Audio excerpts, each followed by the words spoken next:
안녕하세요. 제 나이는 30대 후반의 여성입니다. 여러분, 빨이 아니라서 그렇다 라는 말을 들어보신 적이 있나요? 딸벌도 애는 애들에게 온갖 추적스러운 짓을 다 해놓고 애석한 척하는 사람도 있죠. 딸 생각이 나면서 되지도 못한 변명을 하는 사람들이 있습니다. 저는 이러한 얘기를 뉴스나 인터넷 기사에서 4번째 페이지에서만 봤었는데요. 나와 친한 사람 가운데 누군가가 이런 쓰레기 같은 말을 할 줄은 꿈에도 몰랐고 악몽 속에서도 상상하지 못했습니다. 이 일은 제가 남편을 만나거나 오히려 남편의 동생이 결혼을 하면서부터 시작되었습니다. 우리는 공식적인 회사 내 커플로서 같은 기간에 경쟁이 치열한 기업에서 일하고 있습니다. 들어온 동기로 힘든 시절을 함께 극복하며 연인이 된 것 같아요. 그는 예의 바르고 성실하며 굳은 일을 묵묵히 이끌어 나가는 듬직한 모습에 매료되었습니다. 제 자신과 남편은 모두 30대 중반에 들어가면서 자연스럽게 결혼을 결심하게 되었고 우리의 결혼은 원활하게 진행되었습니다. 집안의 장남으로서 처음 시댁에 인사드리러 간 그날, 결혼 생각이 오가던 형의 좋은 모습을 보며 놀라웠습니다. 아, 결국 형이 결혼을 하게 됐구나. 고교 시절에는 계획했던 대로 직업일 뿐만 아니라 연애까지 하면서 모든 것을 이룬 모습이 정말 존경스럽다 라며 농담하지 말고 지켜주자고 말씀드렸습니다. 어떤 사람은 일을 하러 가고 연애하러 가는 모습을 참고 알 수 없다고 한다니까요. 다니던 것처럼 알아내니까 아무튼 형도 이제 가니까 이제 내 차례인가. 형 결혼이 늦어지는 바람에 나도 결혼을 못하고 홀로 늙는 줄 알았잖아. 어머, 준수야. 너 만나는 여자 있었니? 마음에 둔 여자가 있어요. 상상 속에서 괜히 너 연애 못하는 거, 오빠가 늦게 결혼한다고 핑계대는 거 아니야? 아니 그런 게 아니거든. 정말 있어. 그럼 집에 한번 데리고 와. 현수도 가는 김에 너네들도 다 보내버리게. 커다란 놈들이 여전히 장가도 못 가고 있는 것 속이 답답하다. 속이 답답해. 괜찮은 여자만 있으면 다 주고 싶어. 수연아, 고맙다. 유통기한 하지. 난 우리 큰아들 걷어서 아이 엄마, 무슨 물건 팔아요?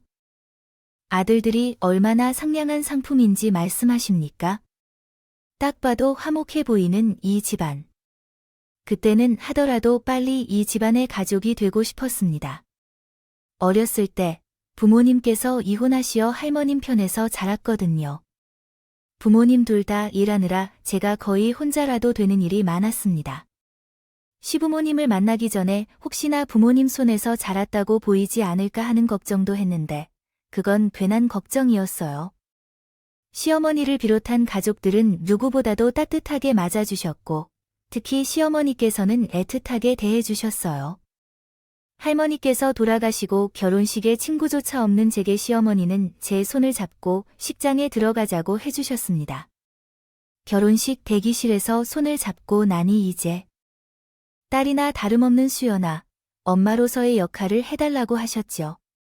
내 손을 잡고 들어가자.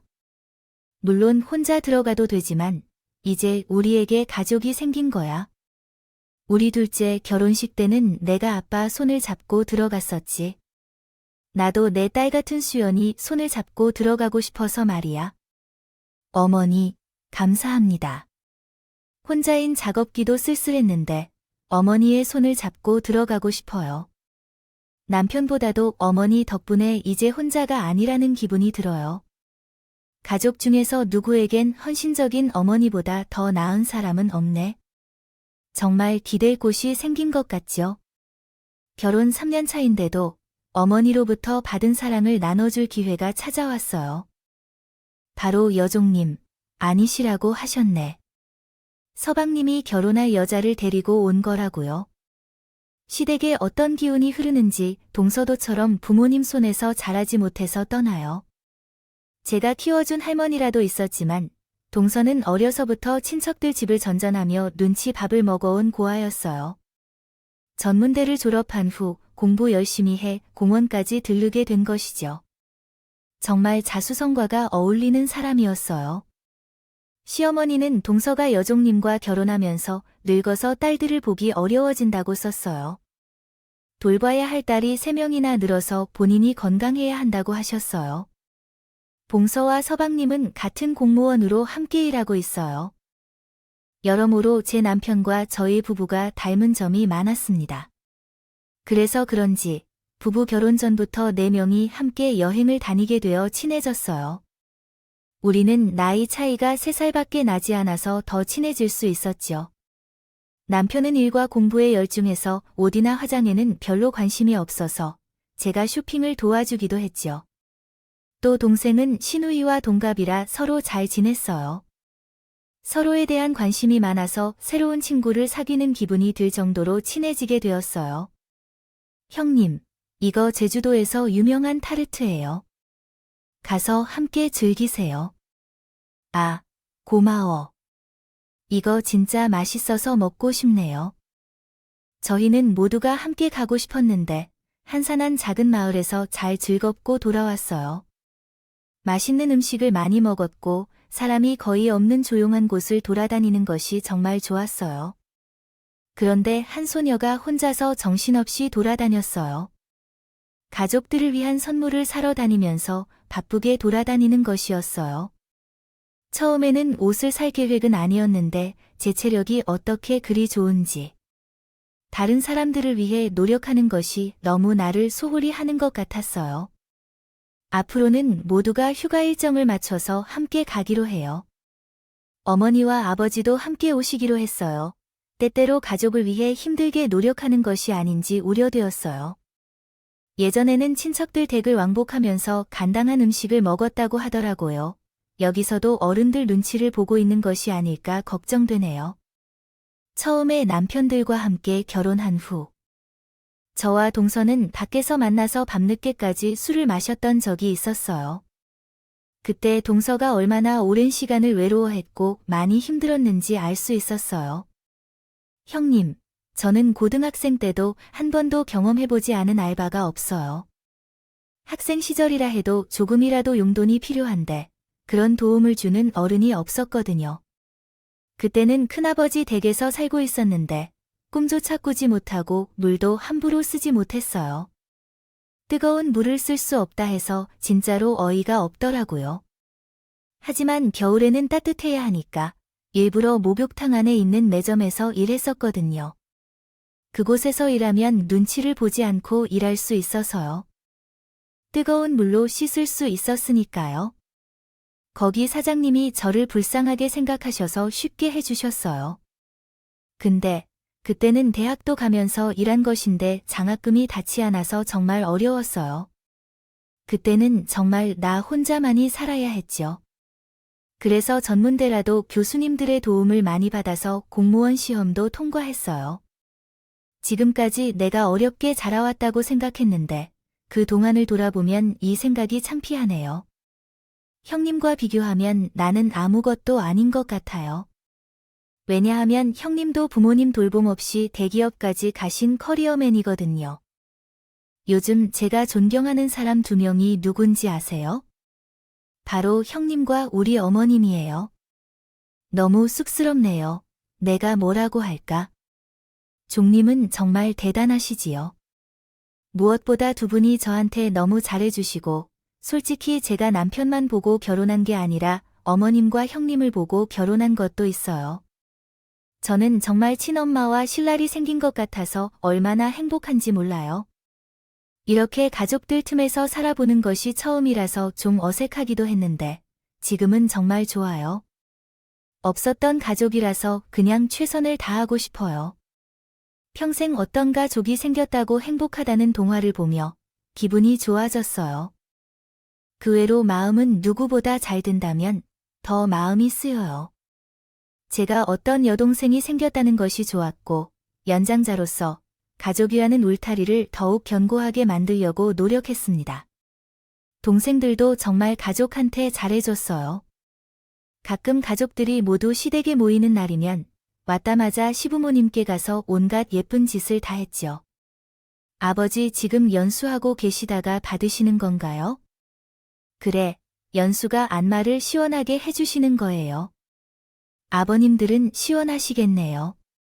내 손은 작은데 힘이 좋으니까 안마를 잘한다는 거예요. 여기 어깨에 많이 뭉쳐 있어요. 운전하다 보니 등이 경직되어 계신 거겠죠. 우리 아버지 호강하시네요. 며느리에게 안마를 받은 적도 있고 아버지는 나도 아직 한 번도 받아본 적이 없을 것 같아요. 진짜 귀중한 경험이라니까요. 어머, 나도 한 번 받아보고 싶은데 수연이는 이미 받아봤는데 완전히 여보세요. 나만 아직 안 받아본 거야. 살아 남편만 찬밥이었을까 봐요. 젊은 사람이 벌써부터 아내한테 안마를 받고 싶어 하는데 너는 나한테 안마를 해주어야지. 동서는 시어머니 집만 오면 기분이 좋아진다고 했지만 오히려 시어머니 집 분위기가 동서 덕분에 더 화목해진 것 같아요. 역시 부모님의 빈자리가 얼마나 소중한지 동선의 시어머니께 정말 잘했다는 거죠. 다 같이 식사를 하고 과일을 먹으려고 하면 곧바로 과일 포크로 찍어서 시어머니 입에 대는 모습을 보게 되고 무슨 과일을 더 많이 드시는지를 주의 깊게 살펴두고 나중에 더 사다가 드릴게요. 드리기도 할게요. 동서는 못했던 효도로 서러움이 있던 사람 같았어요. 어느 날 어머니께서 제게 이런 상담까지 하셨으니까요. 이에 수연아, 너 연습하는 얼마나 해? 아니요. 왜요? 연습도 4문제 있다는데. 아니, 그건 아니고 애가 결혼을 하고 우리한테 해석용돈을 챙겨주는데 액수가 너무 과한 것 같아서. 여유가 없는데 무리하는 것 같기도 한데. 내가 마음이 불편한데 연수가 요즘 그 재미로 살고 있을 거예요. 어머님, 아버님께 효도하는 마세요. 지금은 기쁜 마음으로 받아들이세요. 연수가 계속 고집을 부린다면 그러다가 지쳐 보이면 알려주세요. 지금은 내 마음대로 하도록 하세요. 네, 그렇게 해야겠죠. 그렇게 되면 모아뒀던 것을 돌려주어야겠죠. 저한테 자주 기프티콘을 보내요. 커피나 케이크 같은 거 말이에요. 그렇게 안 보내줘도 괜찮다고 했는데 그냥 주는 것만으로도 요즘 기분이 좋다고 하더라고요. 그래서 그냥 두고 있어요. 때때로 행복을 주거나 받고 과학적인 실험을 베풀지만 제 시어머니와 저는 서로를 그 모습마저도 이해하고 있는 것 같아요. 그리고 외근을 다녀온 선배가 언급한 거래처가 동서라는 곳이 가까운 곳에 있다고 해서 점심시간이 맞다면 동서에서 식사를 함께 하는 것도 좋을 것 같아서 연락을 드립니다. 무엇이든 부탁해요. 동서야, 내 형아, 무슨 일이야? 오전에 왜 그렇게 근처에서 나왔니? 나 오전에 왜 나왔다 가대? 알고 보니까 동서 회사 근처에 있다더라고. 동서 오늘의 점심시간은 언제야? 나랑 같이 점심을 먹자. 형님, 점심시간은 11시부터라서 벌써 먹었어요. 아, 정말 아쉬워. 내가 사주려고 했었는데. 진짜 아쉽네. 근데 오늘 아버님이 오셔서 사주셔서 괜찮아요. 아버님이 동성애자에 오셨어야. 왜? 아버님도 손님이 근처에 내려주셨고 그 생각나서 오셨어요. 아, 방계하자고. 동서 좋겠네. 아버님이 점심도 다 사주셨고 그럼 나랑 다음 저녁에나 같이 하자. 한해 형님 들어가세요. 시아버지께서는 며느리인 이라한 사식도 주시고 함께 식사도 하셨어요. 정말 화목하게 계속되는 가족이었죠. 동서의 진심은 무뚝뚝한 시아버님의 마음을 녹였어요. 아, 이럴 땐 이렇게 생각했죠. 동서와 저녁 식사를 하기로 한 날, 마시게 밥을 먹고 제가 계산을 하려고 하자 동서가 제 카드를 뱉으며 스스로 계산을 하려고 했어요. 동서야, 오늘 내가 산다고 했잖아. 다음에 사주세요. 오늘은 제가 돈이 좀 생겼어요. 돈. 무슨 돈? 동서, 인센티브를 받았어요. 안녕하세요. 아버님이 용돈을 주셨다고요. 와, 정말 대단하시네요. 나도 아직 아버님께서 주신 용돈을 받아본 적이 없는데 아마 막내 며느리로서 그런 건가요? 하지만 이전에도 종종 용돈을 챙겨주셨었던 것 같은데 난 아직 받아본 적이 없어요. 동서가 예쁘고 내가 신기할 만큼 동서를 아끼며 쓰시는 아버님께서는 원래 용돈을 잘 주시는 분이 아니신데요. 시아버지께서 용돈을 받았다는 얘기를 듣고 그저 시어머니가 시아버지께 말씀해 동서에게 받은 용돈을 되돌려주는 건가 싶었어요. 시아버지는 정말 본을 잘 쓰지 않는 것으로 유명하셨거든요. 그렇게 평화로우며 행복한 날이 많을 줄 알았지만 시댁이 동서의 애교를 알아주지 않아 화목이 깨질 줄은 몰랐네요. 갑자기 끊겨버린 동서의 연락 때문에 분위기가 어둡게 변해버렸어요. 동서와 가족으로 들어오고 1년이 좀 지난 후였을까요? 처음에 시어머니는 그냥 바쁘게 지내시려고만 하셨는데 어느 날 갑자기 동서가 걱정이 된다고 하시더라고요. 그리고 계속해서 말씀하시더니 이어서 다음과 같이 이야기해 주셨어요. 수연아, 내 어머니 상태가 좀 걱정되는 것 같아. 혹시 너 연수랑 연락이 잘 되니? 근데 어제도 전화했었는데 왜 연락이 없는 거지? 요즘 연수가 통 연락이 없어서 평소엔 매일 문자도 하고 전화도 종종 했는데 무슨 일이 있나 조금 힘없어 보이긴 했는데 아마 바쁘신가 봐. 어제 전화했을 때도 제가 먼저 전화를 걸었어요.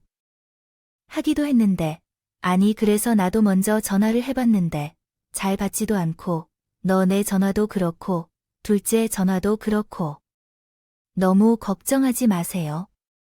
일이 많다고 저한테 확인했으니까요. 그래, 바쁜데 전화 계속하면 성가시기도 할 거야. 기다려봐야겠구나. 시어머니의 말을 듣고 그간 동사의 얼굴이 머릿속을 스쳐갑니다. 안 그래도 그때쯤 살이 점점 빠지는 게 눈에 불 정도였으니까요.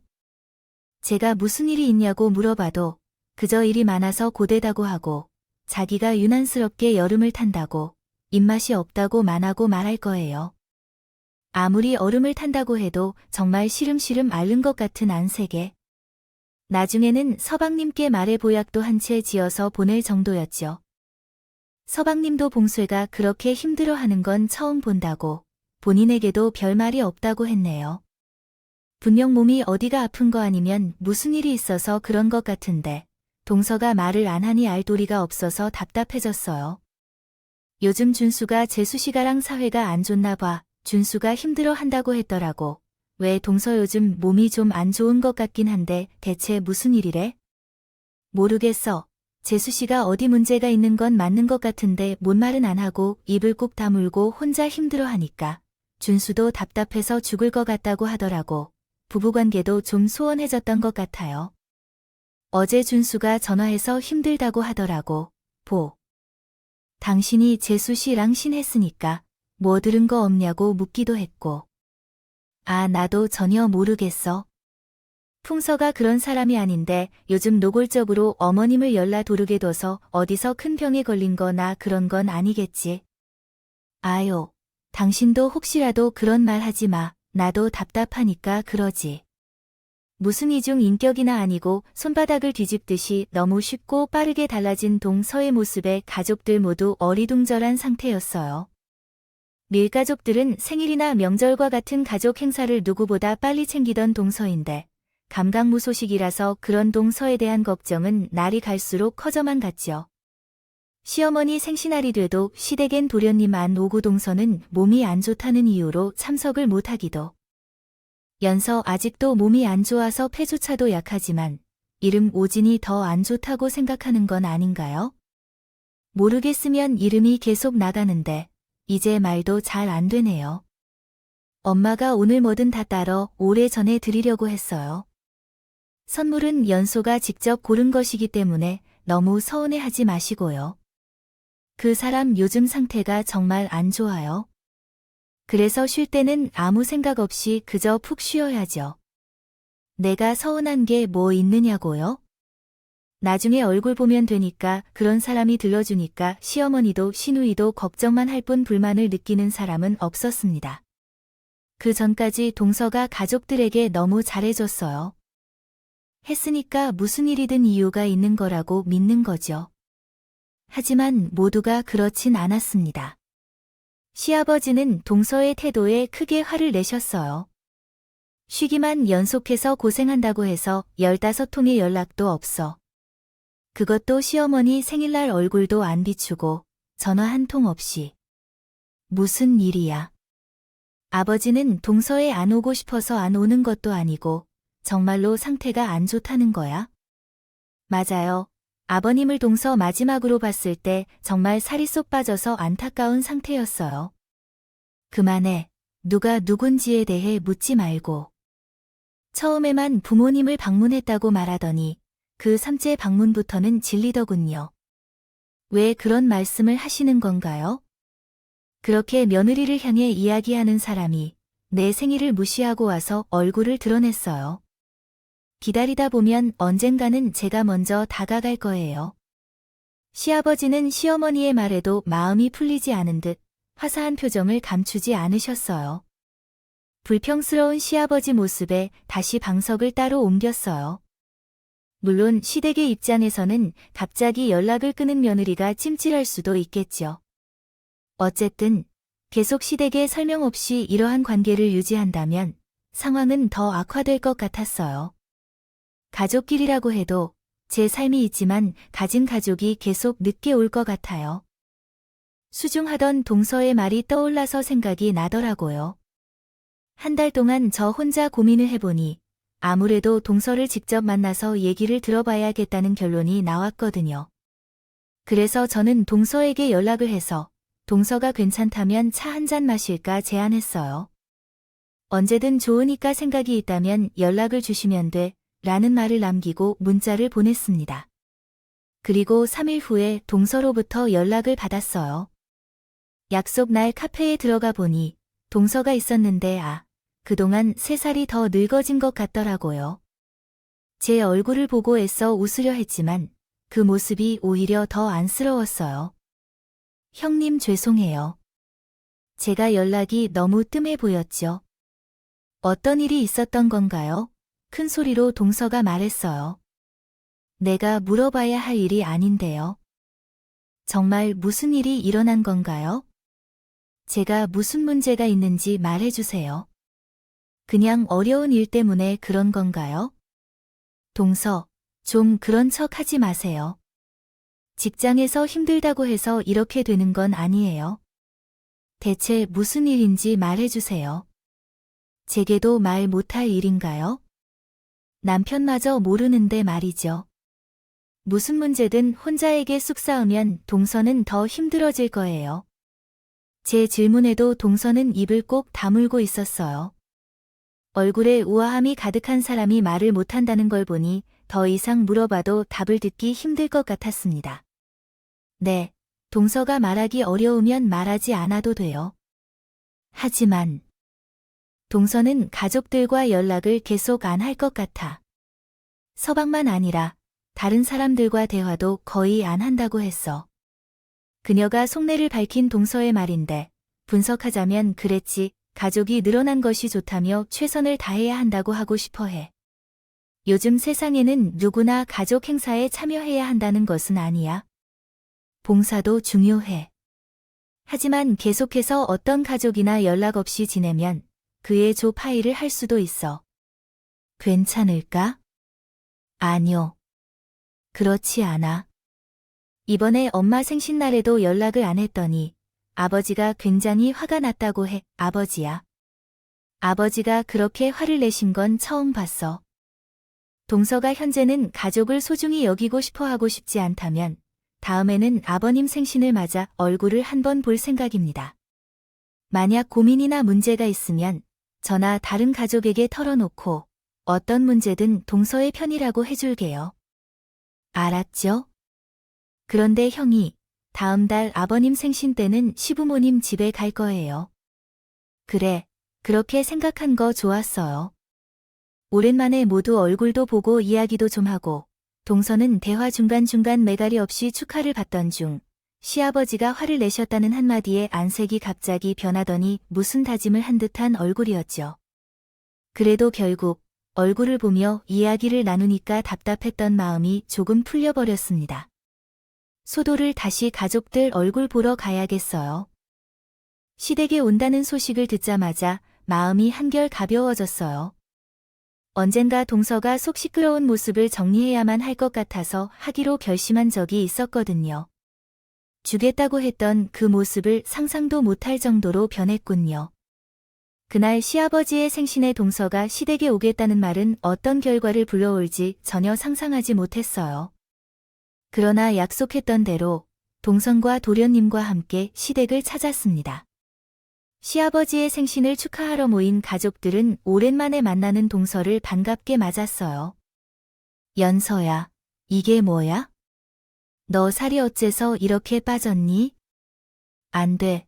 오늘 내가 이체해서 보내야겠어. 엄마, 아들도 좀 봐주세요. 그저 연석일 뿐이잖아.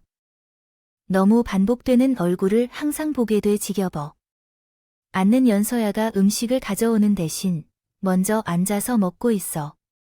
오랜만에 만난 동서의 얼굴에 시어머니는 그저 입이 귀에 걸린 듯 했어요. 유일하게 동서에게 화가 난 시아버지는 그냥 말없이 있었어요. 서방님도 그런 시아버지의 눈치를 좀 보는 듯해서 분위기를 느슨하게 하려고 말했죠. 아버지, 이분이 아버지 선물 준비했어요. 깜짝 선물로 나한테도 뭔 선물인지 말 안 해줬더라고요. 정말 뭔지 나도 궁금해. 나는 빨리 기대가 돼서 케이크를 꺼내 촛불을 켰습니다. 저희 부부와 시누이 부부도 숫자를 세며 아버지 생신 선물을 꺼내 두었고 마침내 깜짝 선물인 큰 쇼핑백을 하나 꺼냈다. 동의소라고 무엇이 이렇게 크냐고 놀라며 동서가 쇼핑백에서 꺼낸 가족 구성원대로 있는 노란 종이봉투를 분배하려 하였다. 종이봉투에는 A4 용지 한 묶음이 들어있었고 그 종이에 프린트된 속의 내용물은 모두 동일하여 하나씩 가져가도록 하였다. 그러나 종이봉투의 수가 너무 많았다는 것에 놀라고 생신 선물로는 좀 이상하다고 생각되었지만 결국 종이봉투에서는 놀라운 세트가 나왔다. 내용은 그저 충격 그 자체였습니다. 이연서와 나, 누구랑 나는 태환이었습니다. 너랑? 그렇습니다.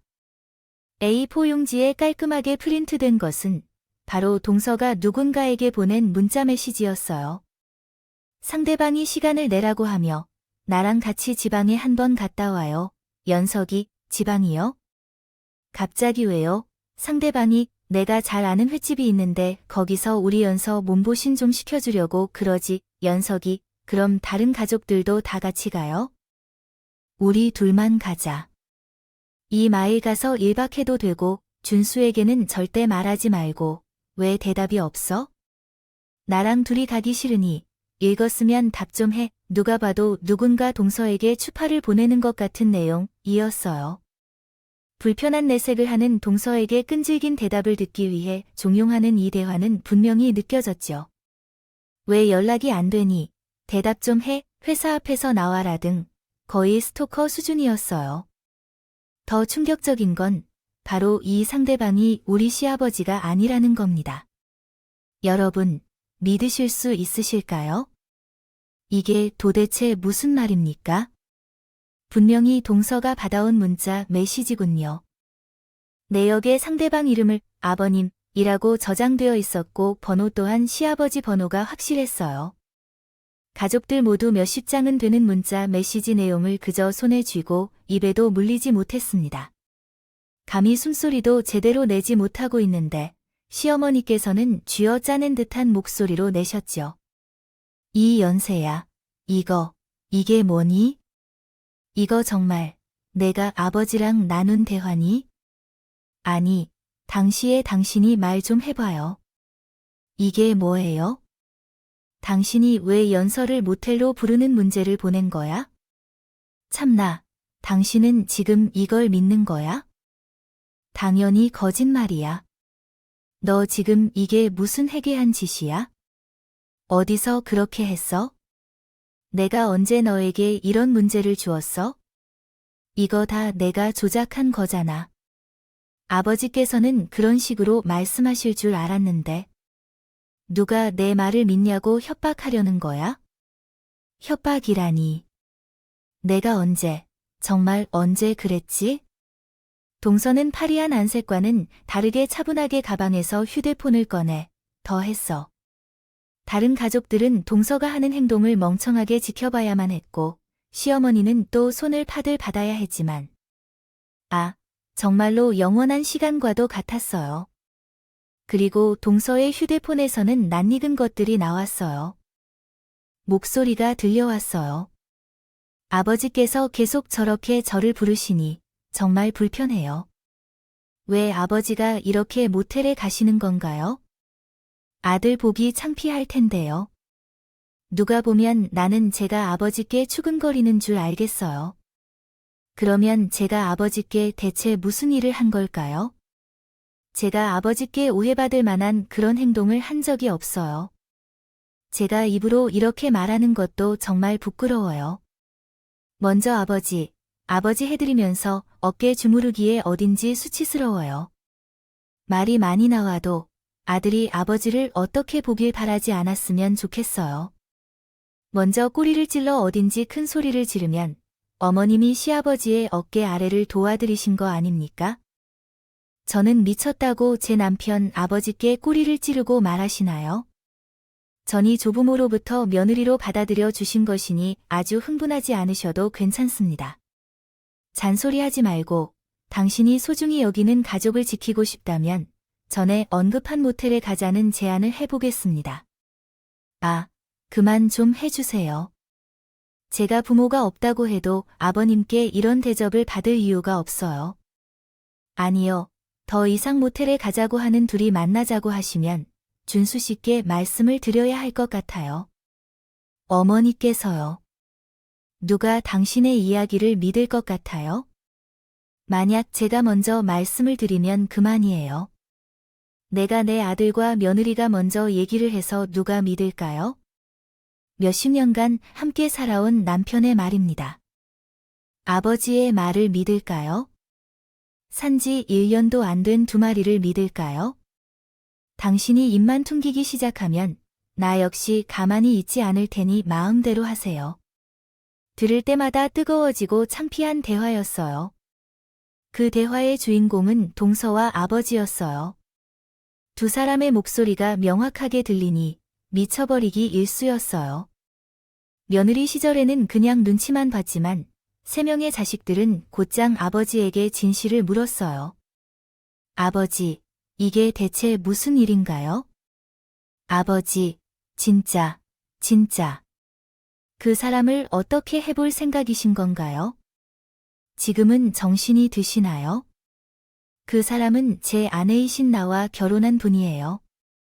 여자라는데 아버지 정신이 나가셨어요. 세상에 미친 시아버지가 며느리를 모텔로 불러내 같이 1박을 하고 오자고 이러는 건 이 제3류 막장 드라마 소재로도 쓰지 않아요. 아버지 말 좀 해보세요. 뭐라도 설명 좀 해보시죠. 세 사람이 무섭게 시아버지를 추궁할 때 전신 어머니와 동생의 안색부터 살폈습니다. 충격적인 폭로 중 가장 충격을 받은 것은 시아버지 아내 시어머니 밑에고 노골적인 협박의 피해자는 동생이었으니까요. 부모님이 없는 동생은 시부모님을 부모님처럼 여기시는데 시아버지란 인간은 그런 동생의 호의를 받죠. 애정을 이용하고 있습니다. 시어머니는 단지 동선에게 받은 종이 뭉침한 손에 쥔 채 부들부들 떨며 계셨고 동선은 눈만 내리깔고 아무 말도 없었습니다. 그때 시아버지는 뻔뻔하게 자기 변론을 시작했습니다. 아니, 모텔로 불러내기 뭘 불러내. 내가 그때 피곤해서 잠깐 눈 좀 붙이려고 했던 거고. 모델이 회사 근처라서 뭐죠? 먹이려고 부른 거야? 부모도 없는 아이를 내가 안쓰럽게 생각한 게 잘못이지. 내가 달랐어서 마음 써준 걸 너그런 은혜를 이딴 식으로 갚는 거냐? 시아버지가 몇 번 맛있는 것을 대접한다는 걸 이런 식으로 갚는 거냐고. 아버지, 지금 그걸 우리가 믿을 거라고 생각하세요? 맛있는 음식을 먹이려면 어떻게 해야 하나요? 이 사람이 녹음한 것에 아버지가 이 사람을 모텔로 불러내리려고 협박한 것은 고스란히 들린다. 아니면 자식이야 연함에 서너 번 대답해봐. 내가 뭔가 한 적이 있나? 미 없이라도 한 번 잡은 적이 있어. 앱이 없어서 외로워하는 것 같아서 어울려주니까 참을 수밖에 없어. 누가 부모도 없느냐 하는 말은 아닌데 너는 지금 가족들 앞에서 수그러들어서 망신을 주고 있다. 뭐 돈이라도 받아들일 생각이냐? 보고 배운 것뿐이야. 주변에 가르침 주실 어른이 한 명도 없어서 이런 모습이겠지. 아버지, 서방님은 도를 넘는 시아버지의 말에 크게 소리를 질렀다. 저도 물에 배 못지않은 시아버지의 말에요. 기함을 해버렸군요. 누가 봐도 증거가 다 나와 있는데 우겨도 다 되는 줄 아는지 악에 받쳐서 봉서에게 저주와 같은 말을 내뱉었군요. 그때 짜가만히 있던 동서가 번개처럼 일어나 시아버지의 뺨을 내려줬습니다. 그 누구도 동서를 말릴 틈이 없었죠. 며느리를 희롱한 시아버지의 그런 시아버지 뺨을 날리로 며느리 축하하는 웃음소리가 많이 샀던 생신잔치에 이 무슨 망치치는 해괴한 일인가요? 네 여보 삼씨, 부모 없으면 이런 대접을 받아도 되나요? 그리고 가르쳐 줄 어른이 없어서 이렇게 자랐다고요. 아버님 같은 어른 보고 자라는 것보다 차라리 고아로 자라는 게 100배 1000배 낫겠네요. 나 혼자예요. 외로워하느라 힘들었어요. 그래서 잘해주신다고 생각했어요. 어느 아빠가 며느리에게 잘해준다고 허벅지를 올리거나 입 맞추려 하고 모텔에서 만나자고 할까요? 아버님이 그런 말씀을 하셔서 몹시 아쉽습니다.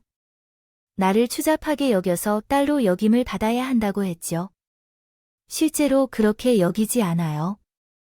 아버님이 딸에게 오빠라고 불러달라고 했었어요.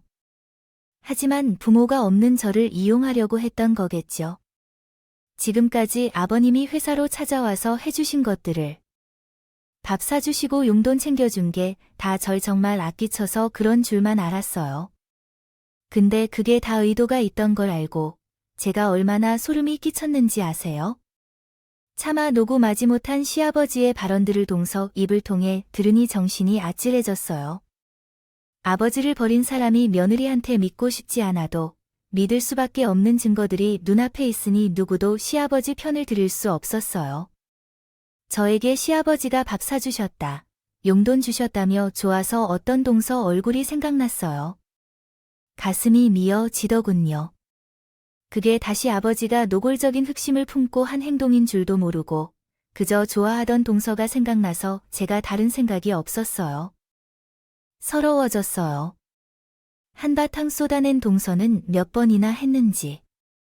가다듬은 뒤 시어머니를 보고 말했어요. 험한 둘이었어요. 이렇게 말밖에 고백할 수 없어서 죄송해해요. 몇 달을 고민했어요. 아버님에게 그런 일을 당하고 나니 다른 가족 얼굴을 볼 용기가 나지 않았어요. 아버님의 말대로 제 말을 믿어줄 걸 보장받을 수 없었고 그래서 정말 이 방법밖에 억울함을 풀 방법이 없었어요. 지금 일일이에요. 어머니와 다른 가족들에게 충격적이고 상처 줄 것을 잘 알아요. 앞으로 저 안 본다고 해도 이해해 주실 거예요. 그럼 동서는 시아버지를 제외한 다른 가족들에게 죄송하다는 말을 남기고 시댁을 떠났습니다. 서방님이 그런 대동을 따라 나가셨고 둘만 나간 시댁은 완전히 참담했습니다. 시어머니는 끝까지 돈을 못 꺼내시려 했지요. 그저 미안하다고 하는 동서의 얼굴을 우울하고 당황한 표정으로 지켜보셨습니다. 남편도 본인의 잘못을 모르는 채 하는 시아버지의 얼굴이 보고 싶지 않아서 자리를 뜨셨습니다. 아쉽게도 무슨 일인지 창피해 죽겠다는 생각만 들었습니다. 그러자 자리에서 일어서며 이대로 저희 부부나 시누이 부부가 떠나면 시아버지와 시어머니만 남겨져 걱정이 돼 라고 넌지시 말씀하셨습니다. 시아버지는 생신 선물로 봉서에게 파국을 불러오는 폭로를 받으신 것이죠. 다행히 동서도 동의를 했고 저희 부부는 집에서 모여 대화를 나누기로 했어요. 그렇게 폭풍우 같은 생신잔치가 끝나 버렸습니다. 어머니도 그런 제 의도를 아셨는지 그저 고개를 끄덕거리며 먼저 가보라는 말씀을 하셨어요. 시어머니를 불러야겠다고 생각했어요. 남편과 저의 시누이는 봉서에게 더 설명을 들어야겠다고 판단했어요. 뭐든 앞으로 어떻게 할지 가족으로서 의논해야겠다고 생각했어요. 동서회 일단 대체 왜 서방님께 말을 안 해왔던 거야? 서방님께 말하기 그랬으면 나도 있고 아가씨도 있잖아. 그래 먼저 의논을 했어도 됐잖아. 그렇게 폭탄을 던지듯 할 게 아니라 먼저 말을 안 해서 죄송해요. 근데 그때는 정말 아버님 말처럼 아무도 제 말을 안 믿을 거라고 생각했어요. 저는 이제 막 식구가 된 사람인데 제 말을 믿어줄 사람이 어디 있겠어요. 근데 다른 가족들은 아버님 실체도 모르고 잘 지내는 게 제 답에 너무 보기 힘들어서. 솔직히 다 똑같아 보였거든요. 그때는 그래서 혹시 몰라서 아버님 만나면 녹음하고 문자 메시지 내역도 다 저장해 둔 건데. 아, 그래 그럴 수 있었겠지. 우리야. 진짜 하나뿐인 아버지가 그런 짓을 했다는 게 믿기지도 않고 듣기만 해도 괴로운데. 재수 씨는 직접 겪었으니 얼마나 힘들었기에서 그래서 풍선은 어떻게 하고 싶어요? 물론 앞으로 아버지는 안 될 거라는 게 맞겠지. 나는 아버지를 신고할 거야. 뭐? 재수 씨가 그러고 싶을 때 이 사람도 동의했고 무엇보다 아버지가 며느리에게 그런 추접한 일을 한 것은 보조 용서할 수 없어. 아버지는 내 생각에도 정말 벌을 받아야 해. 너 정말 심각해? 나도 찬성이야. 아빠라도 이제 불러도 민망한데 아무튼 고소에 대한 할 말은 없다고. 그렇지? 그래서 말도 안 되는 소리를 하고 있어. 나는 이제 아버지를 취급하지 않을 거야. 그러면 어떻게 할까요? 아버지를 고소하고 신고하면 어머니는 어떻게 대응해야 할까요? 어머니가 걱정되긴 하지만 솔직히 그 모습을 보고도 어머니로서는 아버지의 행동을 감수해야 할 것 같아요. 며느리를 희롱하고 있는 남편을 옹호하는 것도 매우 어려운 문제군요. 저도 그것에 대해 동의합니다. 그때 아버님이 한 말들을 기억해 보세요. 가족 관계에서는 무조건 문제를 덮고 넘기면 안 된다고 말씀하셨죠. 나중에 우리 아이가 나온다면 며느리에게 숙모를 찾으라거나 구모텔에 가자고 하는 사람이 할아버지로서 대우받았으면 하는 마음이군요. 제 말에 신고까지 고려하지 않았던 남편도 설득했습니다. 정말 아버지께서 무슨 식으로 잘못을 배그으셨는지요? 했으면 당연히 처벌을 받아야 합니다. 서방님의 주도 아래 가족들의 응원을 받으며 시아버지를 스토킹하거나 언어적 성희롱을 한 것으로 경찰에 신고했습니다. 지금까지 동서가 모은 녹음이나 문자 메시지 내역들은 모두 증거가 되었어요. 그때까지만 하더라도 시어머니는 어떤 말도 없으셨어요. 시댁으로 고소장이 날아왔을 때야 시어머니는 시아버지에게 이혼을 요구하셨어요. 시아버지는 부끄러운 줄도 모르고 남편에게 전화를 해서 변호사를 구해달라고 했고 남편은 이를 무시했습니다. 알아서 하시라, 고요. 나중에야 말인데 동서가 경찰에 신고하기 전에 시어머니를 만나고 왔다고 했습니다. 신고를 하기 전에 시어머니에게 먼저 말해야 할 것 같아요. 고소장을 보기 전에 이미 신고 사실을 알고 있던 것 같아요. 그때 시어머니가 동서에게 이런 말을 해주셨다고 해요. 나한테 죄송하게 생각하고 있지 않다는 게 사실이라니. 이런 인간인 줄도 몰랐고 40년간 너의 발자국이라도 따를 줄. 그저 다 안 읽어서 부끄럽고 모르게 행동한 것 같아서 내가 미안하다고 느끼는 것 같아. 정말 딸처럼 생각한다고 해놓고 이렇게 지켜주지 못해서 미안하다. 다 내 뜻대로 하라.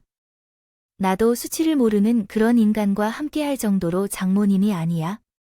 인간답지 못한 부끄러운 짓을 하면 걷기 바다에 마땅한 길이야.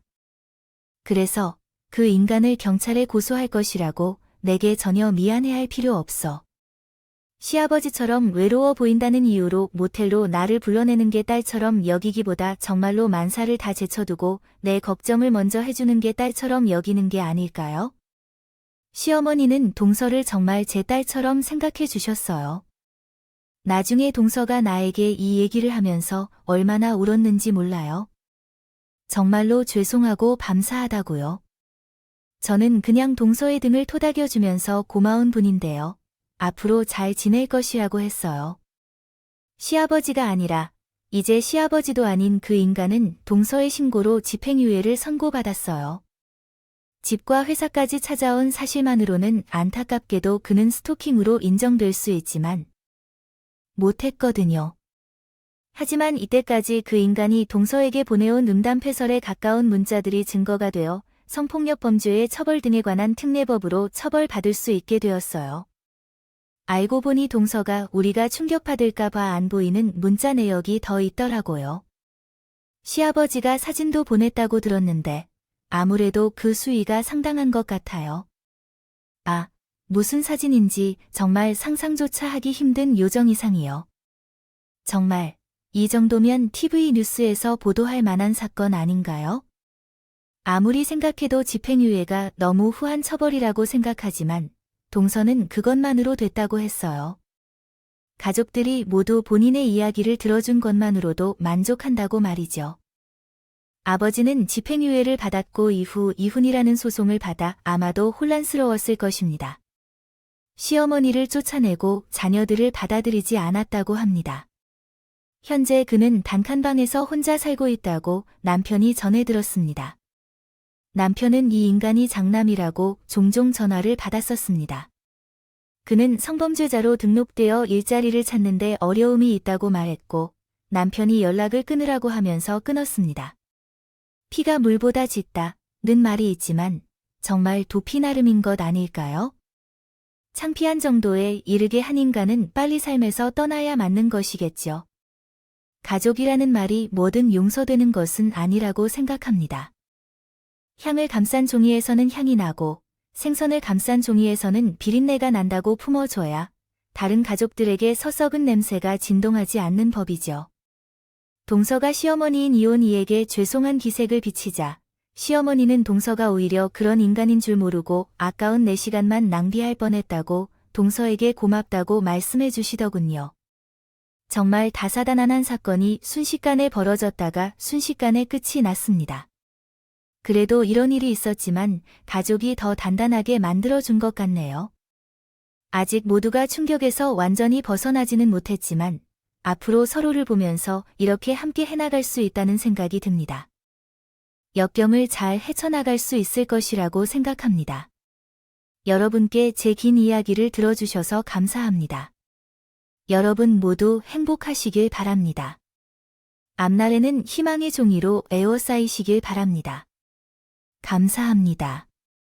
음악